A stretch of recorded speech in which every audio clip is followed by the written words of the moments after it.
নমস্কাৰ সকলোকে মোৰ অন্য এটা মিনি ব্লগলৈ আপোনালোক সকলোকে স্বাগতম জনাইছো আৰু আমাৰ সকলোৰে ভাল আপোনালোকৰ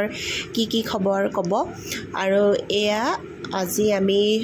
ভৰালী নামঘৰলৈ ওলালো আৰু আজি শংকৰদেৱৰ তিথিও হয় আৰু আজি দিনটোৱে ললো কাৰণ বন্ধও আছিলে আৰু বহুত দিন আহিম বুলি আহিব পৰা নাছিলো আজি মিলি গ'ল তাকে আহিলো এয়া চাকি জ্বলাইছো আৰু আমি খৰাইও দিছিলো কিন্তু খৰাই ভাঙালৈকে নাথাকিলো কাৰণ ইহঁতৰ খোৱাব কথা আছে এই যে তুলসী গছ থাকে যে আমাৰ ঘৰত তুলসী গছ এই ডাঙৰ তুলসী গছ এডাল দেখিছা কিমান ডাঙৰ হ'ব লাগিব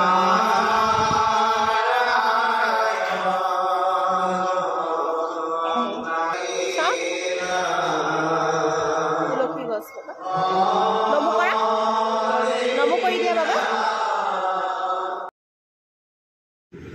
আমি এয়া সেৱা কৰি আহিলো আৰু তেতিয়া নাম লৈয়ে আছিলে ভিতৰত বহিবলৈ নগলো আৰু বাহিৰতে আমি অকমান সময় থাকিলো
ঘৰলৈ আহি খাই বৈ শুবলৈ মানে অকমান ৰেষ্ট লওঁ বুলি ভাবিলো এয়াহে মচুলি তুলি টানি হেক কৰিছে নমুৱে ইমান যে কচুগুটি হৈছে হি আজিকালি একদম দুইখন হাতেৰে মানে গাৰ জোৰেৰে টানিছে আৰু এৰ বাবা উমা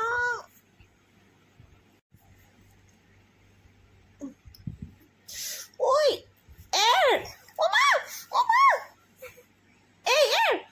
দুষ্টু পোৱালি গম পাইছে আপোনালোকে উমা এৰ না এইটো দুষ্ট পোৱালি